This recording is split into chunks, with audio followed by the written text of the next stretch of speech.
Buenas tardes, el día de hoy vamos a hablar sobre el tema de los neurotransmisores. Es una exposición elaborada por Catalina Acuña, que es quien les habla, y Lina Marcela Fajardo, que es mi compañera.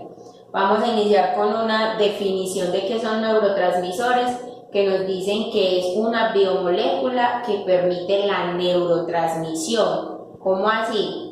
Es la transmisión de información desde una neurona hacia otra neurona, una célula muscular o una glándula, mediante la sinapsis que los separa. También nos dice que son sustancias químicas creadas por el cuerpo para transmitir señales, o sea, información. Sin las neuronas dicen que no habría una conexión química entre ellas. Entonces, continuamos con los tipos de neurotransmisores. Podemos encontrar que entre estos está la serotonina, la dopamina, la endorfina, la adrenalina, conocida también como epinefrina, la noradrenalina, que también se conoce como norepinefrina, el glutamato, el GABA y el acetílico. Continuamos con la clasificación de los neurotransmisores. Nos dicen que los tipos de neurotransmisores pueden clasificarse a partir de estas categorías, cada una de las cuales engloban varias sustancias. Entonces empezamos por la primera, que son las aminas, que dice que son las que se derivan de distintos aminoácidos, como por ejemplo el triptófano. En este grupo podemos encontrar los neurotransmisores norepinefrina, epinefrina, dopamina o la serotonina. Tenemos como segundo los aminoácidos, que como su nombre lo indica, pues son aminoácidos. En este encontramos el glutamato, el GABA, asparato y la glicina. En tercer lugar tenemos las purinas. Las purinas son adenosina, que también actúan como mensajeros químicos. De cuarto tenemos los gases, que dice que es el óxido nítrico, es el principal neurotransmisor en este grupo. Como quinto están los péptidos, que están ampliamente distribuidos en todo el encéfalo, y aquí podemos encontrar las endorfinas, las dinorfinas y las taquiminas. Por último tenemos el estrés. Dice que dentro de este grupo se encuentran la acetilcolina.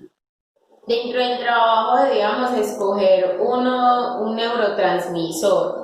Entonces el que vamos a exponer en este momento es la serotonina. Vamos a dar una breve definición donde nos dice que este neurotransmisor es sintetizado a partir del triptófano, un aminoácido que no es fabricado directamente por el cuerpo, por lo que debe ser aportado a través de la alimentación. Nos dicen que la serotonina es comúnmente conocida como la hormona de la felicidad, porque los niveles bajos de esta sustancia se asocian a la depresión y a la obsesión. Dentro de las funciones que tiene la serotonina, nos dice que además de su relación con el estado de ánimo, la serotonina desempeña distintas funciones dentro del organismo, entre los que destacan su papel fundamental en la digestión, el control de la temperatura corporal, su influencia en el deseo sexual o su papel en la regulación del ciclo sueño-vigilancia. Entonces, a continuación, la compañera Lina Marcela nos va a dar una más detallada descripción acerca de cada una de las funciones que tiene la serotonina. Entonces, los dejo con ellos. Bueno, entonces como mi compañera Cata les explicó las funciones, voy a ser más detallada con algunas y continuamos entonces.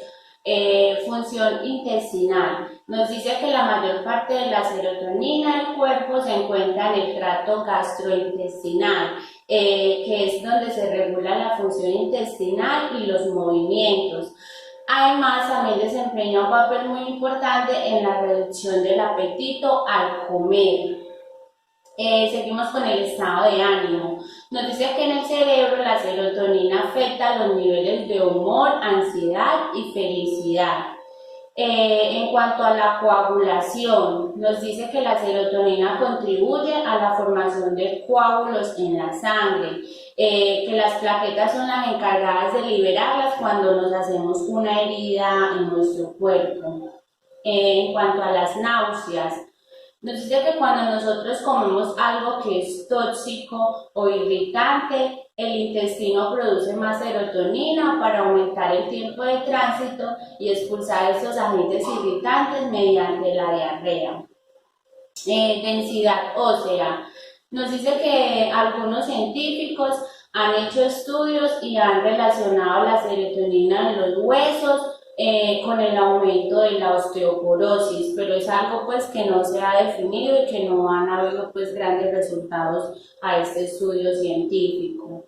Entonces, en la función sexual, la serotonina parece inhibir la actividad sexual, lo que quiere decir que los inhibidores selectivos de la recaptación de serotonina aumentan los niveles de serotonina en las personas que sufren depresión. También nos dice que hay un estudio que entre los 20 y el 70% de las personas que toman este tipo de antidepresivos experimentan una variedad de síntomas relacionados con la disfunción sexual. Bueno, entonces continuamos con las características de la serotonina. Entonces nos dice que la serotonina es una de las sustancias que tiene más circulación en todo el cuerpo, por lo que se encuentra en las plaquetas de la sangre y en el sistema nervioso central por igual. Como este está presente en todo el cuerpo, entonces está ligada a diversas funciones corporales. Entonces, continuamos con los síntomas. Podemos decir que cuando hay deficiencia de serotonina producen unos síntomas y cuando hay exceso se producen otros síntomas. Entonces, iniciamos cuando hay deficiencia.